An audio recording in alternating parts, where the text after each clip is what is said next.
Como criar seus filhos, com Gary e Anne Marie Ezo. No esboço, vocês leem a frase repelente para macacos. Você tem a liberdade de fazer isso? Essa é a frase-chave do repelente para macacos. Eu não me canso de enfatizar isso, pais e mães. Na educação, em desenvolvimento, as palavras têm valor. O vocabulário é essencialmente importante para o desenvolvimento de conceitos na mente e no coração de seus filhos. Sem a palavra certa, muitos conceitos são perdidos e jamais encontrados durante a vida. Esta é uma frase de desenvolvimento muito importante. Você tem a liberdade de fazer isso? Ela carrega em si um peso no sentido da responsabilidade pessoal. A maneira que funciona é assim. Tony estava brincando no quarto dele, o sol volta a sair e ele resolve sair também, porque quer ir brincar lá fora. Então Tony passa pela cozinha e a mãe pergunta onde ele está indo. Ele responde que está indo brincar lá fora. E a única coisa que a mãe precisa dizer naquele momento é: então, Tony, você tem a liberdade para ir para fora? E essa é uma frase poderosa, porque, em primeiro lugar, nenhum macaco pulou de volta. E, em segundo lugar, o que isso traduz na mente da criança quando perguntamos: você tem a liberdade?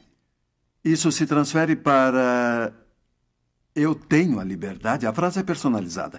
Então, o menino está no quarto e pensa que quer ir lá para fora, mas tem que guardar tudo, e ele sabe que, se sair e passar pela mãe, ela vai lhe fazer a grande pergunta. Na verdade, existe uma motivação, porque cria um hábito interno para que Tony comece a guardar suas coisas, para que Tony se torne responsável. E ouçam, isso não é apenas algo que irá ajudar a ensiná-los a arrumar o quarto. Estamos falando de uma habilidade de vida. Estamos falando de criar na criança um senso de iniciativa autogerada. Alguns de nós ainda estamos tentando descobrir este nível, não? Você tem a liberdade? É uma frase poderosa. Na verdade, em nossa vida pessoal, nós a usamos. Quando estou trabalhando no meu computador em casa, eu olho para o meu jardim e confesso que adoro fazer jardinagem. E sonho, não importa se é primavera, inverno, outono, qualquer que seja a estação, estamos no sul da Califórnia, podemos plantar. E eu sonho em plantar. E às vezes quero tanto ir lá para fora e não quero ficar digitando qualquer coisa que esteja fazendo. Mas então eu pergunto para mim mesmo: Gary, você tem a liberdade de sair do computador? E quero lhes dizer como isso tem força. É uma reação restritiva que realmente me mantém na minha cadeira. Imaginem como é melhor quando criam esse hábito quando pequenos ainda, e eles se tornam, a partir daí, responsáveis pelas próprias ações sozinhos. E então, querida, há mais alguma coisa sobre isso? Não, só que as crianças saberão e entenderão o conceito. Você pode pensar: não sei se meu filho vai entender. Eles certamente entendem o que você quer dizer. Nós tivemos pais que, após um treinamento parcial, foram para casa e resolveram experimentar com os filhos. Temos o caso de uma mãe que estava em um acampamento, numa cabana onde costumam acampar, e ela perguntou ao filho de 12 anos que estava se preparando para fazer outra atividade, quando a mãe lhe disse: tem liberdade? E o menino de 12 anos olhou para ela timidamente e perguntou: o que quer dizer? E ela disse: o que acha? Então ele disse: bom, eu coloquei meu saco de dormir como devia, coloquei a roupa suja no saco e fiz as outras coisas. Ele sabia exatamente o que era exigido, como seus filhos. Eles sabem. Vocês os instruíram o suficiente, por isso eles sabem. Então é só devolver o macaco para eles. O mais importante que devem entender é que quando usam o "você tem a liberdade", o macaco não está pulando de volta, porque quando o macaco pula de volta, você simplesmente não tem mais a liberdade de pegar esses macacos. Porque quando os macacos pulam de volta, não se precisa pensar. Mas ao usar "você tem a liberdade", ele é forçado a usar a categoria do pensamento. Uma infraestrutura de pensamento é criada que o levará a uma resposta correta. Agora, vamos ver nesse ponto de nossa aula. Vamos avaliar se nos saímos bem. Vamos dar a vocês um teste agora. Olha, estamos numa sala de aula e prova. esta é a prova que se tem que fazer. Vamos ver se aprenderam bem. Eu vou criar uma cena. Estamos na época do Natal. O grande especial de Natal que foi anunciado vai ser exibido na televisão às 3 horas no sábado e todos estão loucos para assistir e vão para a sua casa porque você tem o melhor aparelho de TV, a maior televisão. Então virão os primos, os vizinhos e estão todos tão empolgados que acabam chegando mais ou menos ao meio-dia. Então, eles têm 3 horas até o horário do programa e começam a brincar na garagem, no jardim, e estão todos se divertindo. Mas já são quase 3 horas e, de repente, todos vêm. Eles entram todos e cada um quer o melhor lugar. Um quer ficar perto da lareira, outro vai para o sofá, outro vai para uma almofada, outros para as almofadas e estão todos lá. você sabe que estiveram brincando lá fora e que há um bando de crianças ali. Então, o que é que as mães normalmente diriam caso não tivessem esses ensinamentos aqui? O que acha que elas diriam? O que acha que as mães diriam? O que sua vizinha diria numa situação dessa, Shannon? Tudo? Isso mesmo! Vocês arrumaram tudo? Tony, você estava com a bola de futebol, estava jogando. Seu pai já falou, você trouxe para dentro de casa e o skate. Não pode deixar a prancha de skate na frente da casa. Já falamos sobre isso. E estava brincando com as bolas de golfe de seu pai. Não pode deixar as bolas de golfe na neve. Eu já falei sobre as bolas de golfe. E guardaram os brinquedos? Quem está com os macacos? E, querida, o que geralmente acontece naquele instante? Porque em 3 minutos, o programa vai começar. Bom, pode acontecer de 2 formas diferentes. Uma delas é as crianças chegarem e dizerem: "Ah, mãe, a gente esqueceu. Mas a gente promete que assim que o programa acabar, a gente vai lá e guarda tudo." Depende da mãe, de como ela se sente, se está intimidada porque há outras crianças presentes. Aí ela pode dizer: "Está bem, vocês prometem que vão fazer isso." E as crianças dizem: "Você é o máximo." Ela pode pensar assim. Não, eu frequento aulas de educação de filhos e sabe que eles têm que ser responsáveis e pode dizer assim: "Não, vocês sabem o que têm que fazer." Mas, infelizmente, as crianças não frequentam o curso e não atingiram o mesmo nível que você. Elas dizem: "Ah, mãe, isso não é justo, a gente vai perder o programa." E as coisas tendem a piorar. E aí, a realidade da situação é que lembramos de quando éramos crianças. E quando o programa terminar, sua irmã vai chegar para pegar os seus sobrinhos, os vizinhos vão dizer: "Ah, está na hora de ir embora." E seus filhos vão ficar com tudo para guardar. E você vai ter que ouvir a história triste deles de como isso é injusto e há uma maneira bem melhor. Claro que há uma maneira melhor. E é aí que entra o nosso teste. As crianças chegam todas e se preparam para sentar. Estão todas com seus próprios macacos. E qual seria a coisa que deveria perguntar àquelas crianças? Alguém pode me dizer o que acham? Vamos lá, a classe pode me dizer? Vamos lá, classe. Classe? Vocês têm a liberdade. É exatamente isso. Número 1, os macacos não pulam. Número 2, não há culpa. Não há culpa colocada em você. Eles não podem colocar a culpa em você. As crianças começam a assumir a responsabilidade. E não seria ótimo se 10 minutos antes do programa o seu filho chegasse e dissesse: "Olha só, a gente vai entrar. Não temos a liberdade de assistir aquele programa até guardarmos tudo." Nós dizemos que é exatamente o que vai acontecer. Seus filhos irão possuir esse tipo de iniciativa, mas não apenas eles mesmos, mas eles começarão a ter uma influência sobre os colegas com relação a esse tipo de iniciativa. Porque eles sabem que não querem ficar tendo de fazer tudo sozinhos. E então isso irá acontecer. E essa é a boa nova, pois passaram no teste. Mas há uma coisa com a qual vocês têm que ter muito cuidado. Eles continuam crescendo, não é mesmo? Com certeza. Eles crescem, olhem só. Nós temos um de 7 anos, temos outro gorila de 10 anos, vão ficando mais peludos e vão crescendo, vão crescendo. Então vamos prosseguir para o que vem agora em nosso esboço. A transferência da responsabilidade dos problemas do coração. Vamos apresentar o que chamamos de tempo de reflexão. Eu sei que muitos de vocês já vivenciaram a experiência de ter de ficar quietos de castigo e é um método que questiono se é totalmente válido. Eu, pessoalmente, não entendo por que chegam para uma menina de 3 anos e dizem: "Querida, você acaba de quebrar a cabeça de sua amiga e por isso nós queremos que fique sentada durante 5 minutos pensando no que acaba de fazer." Na verdade, nesse tempo, o que uma menina de 3 anos irá pensar? Em que irá pensar? Ela vai chegar e pensar: "Ah, o que foi que eu fiz? Será que há algum tipo de perdão nessa terra para mim?" Não, sua filha de 3 anos vai pensar apenas que há de errado com essa mulher e quando é que eu vou sair daqui. E o motivo pelo qual sua filha de 3 anos irá pensar isso é porque ela ainda não tem uma consciência desenvolvida. As crianças de 3 anos estão apenas começando a lidar intelectualmente com o conceito de aquisição de valores e virtudes que ficarão armazenados com ela eventualmente, mas que ainda não os tem. Certamente não há nada de errado em se dizer: "Querida, antes que você se meta em encrenca, eu quero que pare, quero que sente-se e que se controle." Tudo bem. Mas a ideia de punirmos nossos filhos, deixando-os de castigo, não tem a menor serventia para o coração. Mas o tempo de reflexão é muito importante. Vamos ler, querida, e depois conversamos. Segundo o esboço, o tempo de reflexão é uma oportunidade controlada para analisar os pensamentos, ações ou decisões. É uma estratégia corretiva para ajudar as crianças a reagirem corretamente por si mesmas sem o sermão. É usado para ajudá-las a processar moralmente e avaliar suas circunstâncias e ações. Há 3 palavras-chave. Uma delas é a oportunidade controlada, quer dizer, algo que é controlado ou planejado pelo pai ou pela mãe, direcionado pelo pai ou pela mãe. A segunda é Aqui está dizendo ajudar as crianças a reagirem corretamente por si mesmas sem o sermão. O que é um sermão? Shannon, quantas vezes eu já lhe disse para pedir, por favor? Esse é o início de um sermão.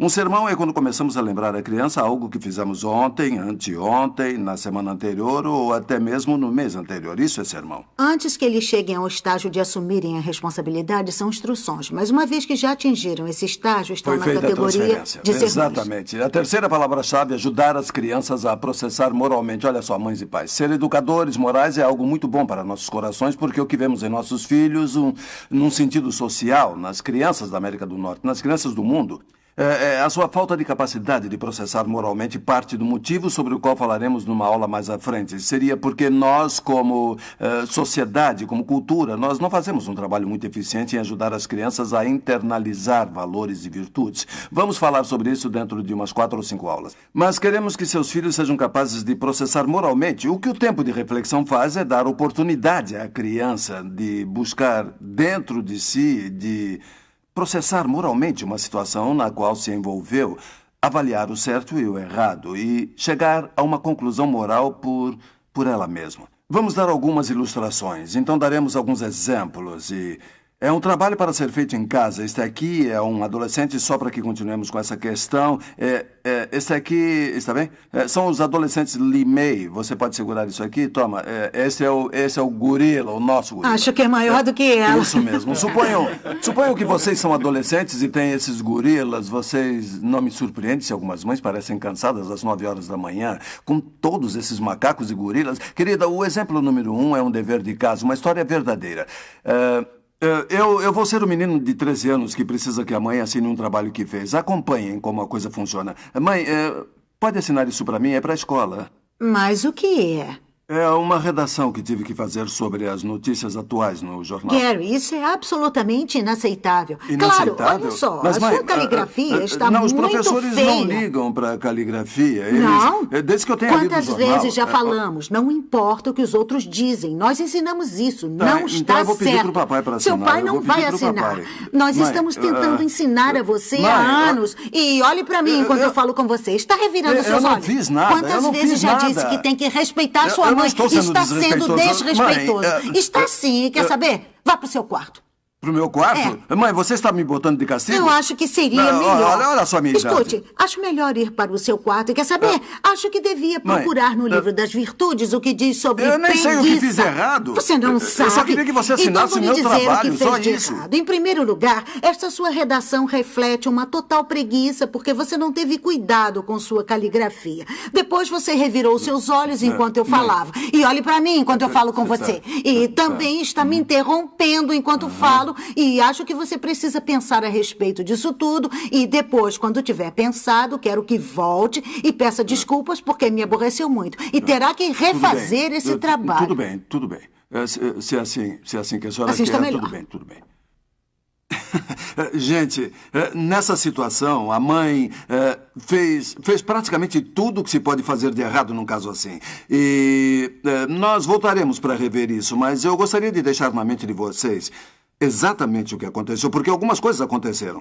E vocês podem não ter percebido. Vamos voltar daqui a instantes para rever. Eu gostaria de levá-los para o segundo exemplo, porque foi um exemplo de vida real que aconteceu com minha neta de 7 anos, Whitney. E se vocês têm lembrança de nossa família, ela é a segunda filha de Amy. Ela é uma criança cheia de vida, ela é muito divertida, muito agradável de se conviver e ela tem uma porção de qualidades maravilhosas, mas há alguns traços nos quais o pai, a mãe, o vovô, a vovó têm tentado trabalhar há muito tempo. E uma dessas características, um dos traços marcantes que Whitney possui é a forma como repetidamente Whitney abre a porta da van. Ela não apenas abre a porta, ela abre com muita força. E nós já falamos com ela. Falamos por diversas vezes que não se faz isso. E a mãe e o pai dela também já se cansaram de falar. E um dia estávamos voltando para casa e a irmã dela, Ashley, já estava em casa com a avó. E por algum motivo estávamos com o carro de Jenny e ela estava com a nossa caminhonete. Então eu cheguei na entrada da casa e parei o carro e o dedinho dela apertou o botão e a porta se abriu como um foguete. E o O carro ficou todo balançando. Whitney nem ligou, desceu do carro e eu desci também. E normalmente, o que é que a gente faz? Já falamos disso. O que normalmente temos vontade de fazer? Whitney, será que você não entende, Whitney? Já falamos disso. Você abre a porta e bate a porta. Quantas vezes já falamos sobre isso? Já falei várias vezes. Não deixamos você cair quando era bebê. Não há nada de errado. Mas de uma forma impressionante, acho que pela graça de Deus, eu parei e resolvi usar alguma coisa diferente. Resolvi usar meus ensinamentos. Então eu parei e disse: Whitney, querida, eu vou lhe pedir uma coisa. Eu vou pedir para que você entre e sente-se no sofá. E que pense muito no que aconteceu, no que acaba de fazer. E no primeiro instante ela disse: mas vovô, eu não sei, eu não fiz nada. E eu disse: não, Whitney, eu só queria que você sentasse e pensasse no caso. Então eu a coloquei no sofá. E quando olhei para ela, ela parecia uma criança tensa demais, porque ela estava com vontade de ir ver a avó e a irmã para se divertirem, e eu a havia colocado no sofá. E estava pensando, e eu disse: querida, eu quero que você pense no que aconteceu. Fique aqui e eu volto em alguns minutos. Eu me afastei durante uns 10 minutos e voltei. E quando voltei, encontrei uma menininha diferente. Eu perguntei: Whitney, pode me dizer ao vovô o que aconteceu? E ela me respondeu com muito remorso: sim, acho que posso. Ela disse: eu não tive respeito nenhum pela porta do carro da tia Jenny e eu abri com força demais. Então eu pensei, ela entendeu. Entendeu claramente o que aconteceu. Fui então para o próximo passo e lhe fiz a segunda pergunta. Eu disse: querida, quero que fique aqui mais alguns minutos e quero que continue pensando. O que é que você tem que fazer? Para que tudo dê certo, o que tem que fazer? Então me afastei e voltei dentro de uns 7 ou 8 minutos e sentei-me ao lado dela. Vi uma garotinha com lágrimas nos olhos e eu disse: meu amor, sabe o que tem que fazer para consertar? Ela respondeu: eu acho que sei. Quando a tia Jenny voltar, eu tenho que ligar para ela e preciso pedir perdão por não ter sido cuidadosa com o carro dela. Eu acho até que é melhor lavar o carro pelo que eu fiz. Isso era uma coisa extraordinária. Então eu pensei, ela aprendeu. E não havia sermão que pudesse fazer com que chegasse a isso. Na verdade, nós 3 adultos já havíamos feito sermões para a pobre criança e ela jamais havia aprendido, certo? Será que conseguem pensar num sermão que receberam quando crianças? Ou então pensem há uma semana ou durante esse mês quando repetiram um sermão não sei quantas vezes? E você se pergunta, por que será que eles não entendem? Você fica tão frustrado, eles são crianças inteligentes, afinal, meus próprios genes me dizem que são inteligentes. Por que não aprendem? E o motivo é porque o sermão nunca funciona bem. A não ser que possa ser substituído pelo próprio sermão que o coração dá. Claro, é preciso que haja algo no coração e vamos falar novamente sobre isso. É preciso que haja algo armazenado no coração, que o pai e a mãe tenham colocado valores e virtudes no coração para que ela, por exemplo, tenha podido entrar no almoxarifado moral que possui, examinar todas as prateleiras, encontrando os valores e virtudes que foram violados e levá-los para um local. Vejam bem, levá-los para um local onde ela tenha que usar seu julgamento a respeito. Ela teve que avaliar. E ela chegou à conclusão de que o que fez foi errado. A boa notícia é a seguinte: a força que está associada a toda essa autoavaliação feita no tempo de reflexão, nas crianças cujos corações estão ajustados para isso, é tão forte que é um detentor. E temos o prazer de contar a vocês que há mais ou menos 2 anos, a pequena Whitney parou de bater a porta. Segundo o pai e a mãe, o vovô e a vovó saibam, de qualquer carro. Como foi que isso aconteceu? Porque há algo poderoso quando você deixa que a criança assuma a responsabilidade. Então, qual é a resposta natural? Isso é importante. A resposta natural, como adultos, a primeira, por favor, pensem comigo. Primeiro, vamos usar a nossa autoridade. Queremos que sejam obedientes. Eu não quero que bata mais a porta do carro. Fiquei tão desapontado com você. Você bateu a porta do carro, foi o que fez. E quer saber uma coisa? Você vai pensar um pouco nisso. Que tal escrever 1000 vezes num quadro negro: não devo bater a porta do carro, e você vai ligar para a tia Jenny e vai se desculpar. É uma coisa terrível. E sabe o que mais? Você vai lavar o carro dela. Vai lavar o carro dela e, além disso, vai se desculpar comigo por ter me aborrecido. E foi rápido, não foi? Quem é que está com os macacos? Eu. O pai está com eles. E quem é o dono dos macacos? A criança. Mas se eu der o sermão, eu vou receber o macaco de volta. A criança não fica com ele. E outra coisa que acontece, se pensarmos no que falamos antes, devemos transferir da autoridade para a influência. Geralmente, quando o jovem atinge essa idade e prosseguimos com os sermões, depois que já fizemos a transferência, ou pelo menos já o instruímos adequadamente sobre valores morais, nosso vocabulário geralmente não é dos melhores. Então, começamos a usar palavras inadequadas e nosso tom também não é agradável. E estamos chegando a uma época de vida onde deveríamos construir uma relação e estamos usando palavras que impedem isso. Portanto, derrubamos o que tentamos fazer. Mãe, pode assinar minha redação?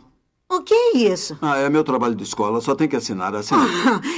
Eu não sei se eles vão gostar disso. Eu não estou gostando. Olhe só para isso, é inaceitável. Eu não vou assinar esse trabalho. Por quê?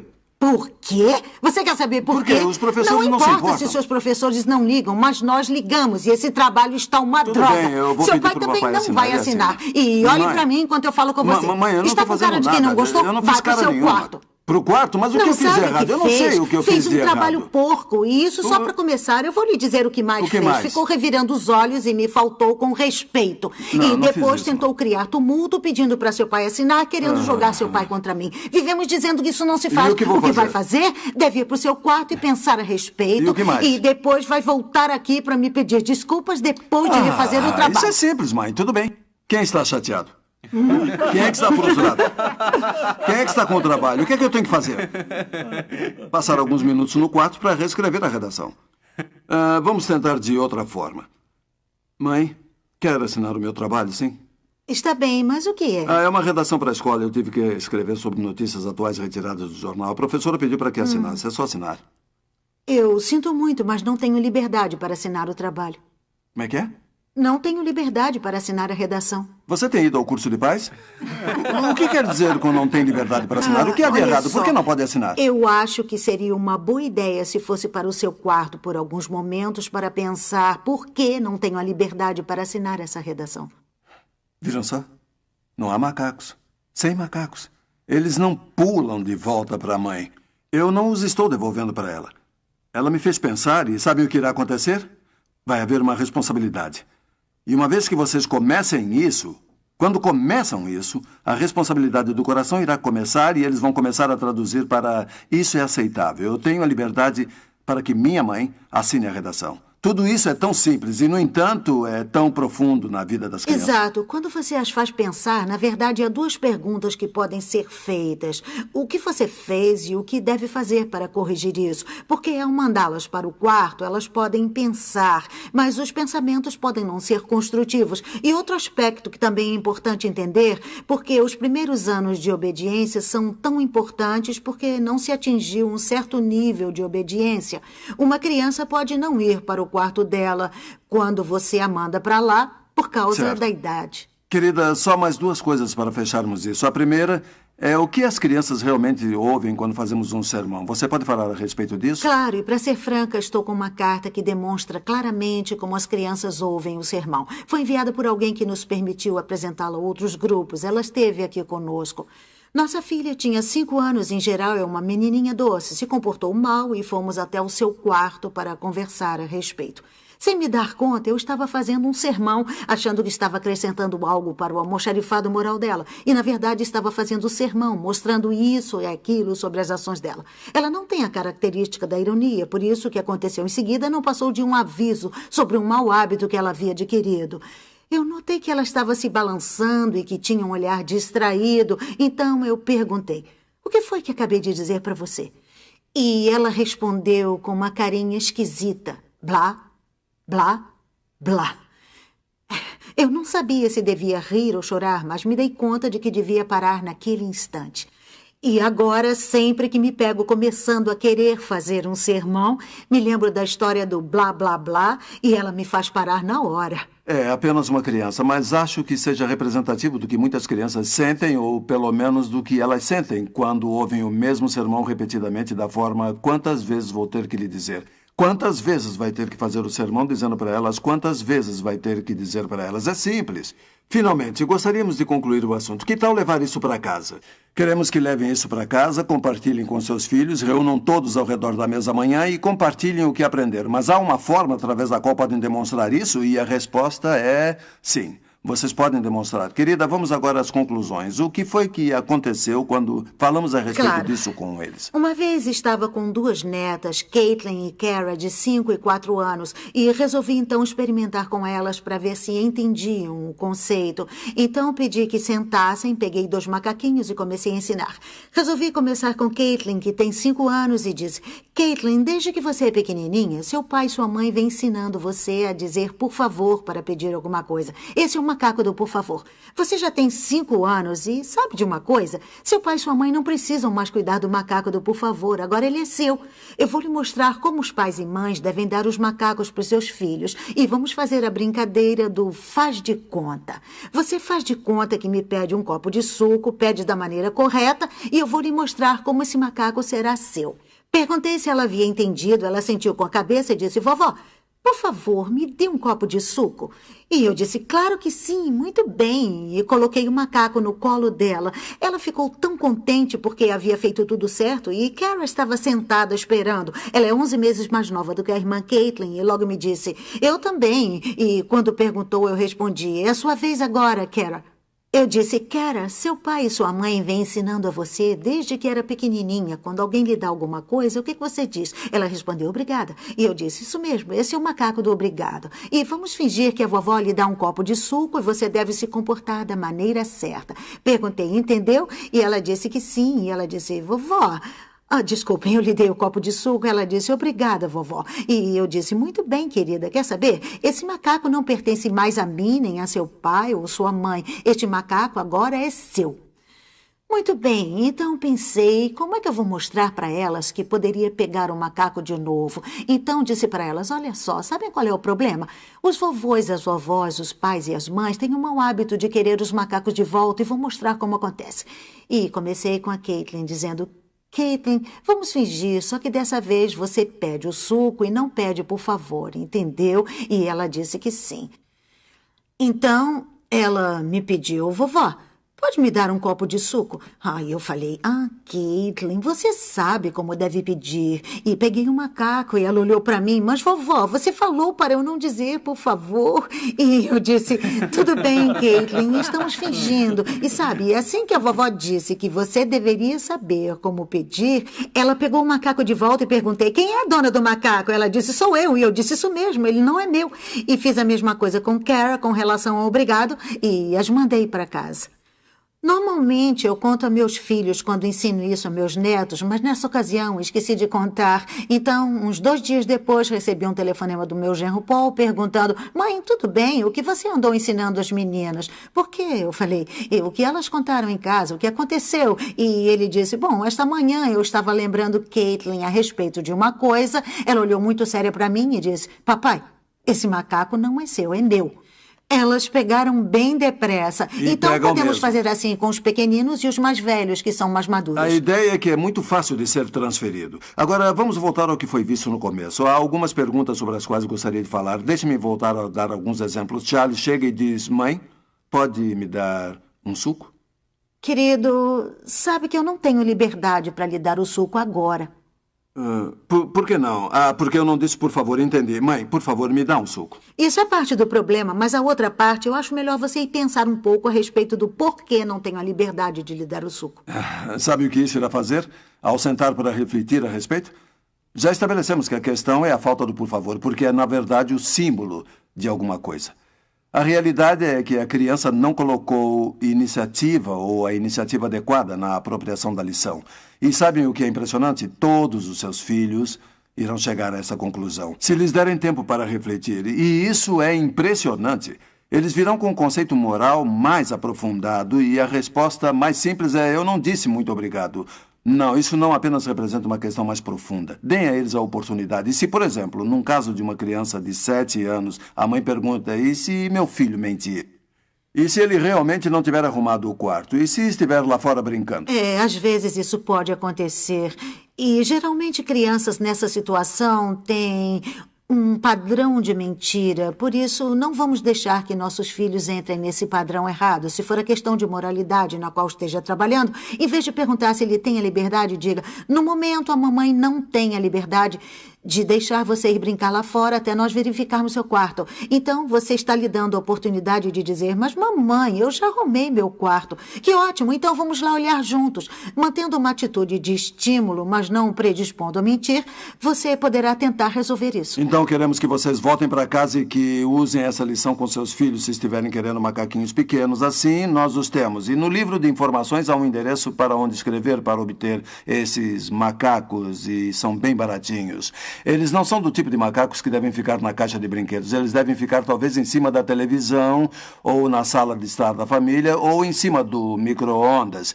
Eles ficam lá, eles são lembretes da responsabilidade. Eles podem ser macacos dos maridos ou macacos das esposas. Usem da forma que quiserem. Olha só, nós vimos muito material e essa é a base, porque daqui por diante tudo irá voltar a se reportar em como criar uma criança responsável. Não é simplesmente uma questão de transferência da responsabilidade de comportamentos. Esperamos que tenham entendido os conceitos fundamentais. Vamos seguir da obediência à autoridade. Para que uma criança se torne responsável e que está associada à influência dos pais, incutindo as coisas no coração dela até que cheguem ao ponto em que poderão influenciá-las porque se tornaram seus melhores amigos e a criança confia em vocês. Vamos ensiná-los a criar isso. Nos vemos na próxima vez. Vocês têm dever de casa para fazer. Deus os abençoe e voltaremos na próxima aula na semana que vem.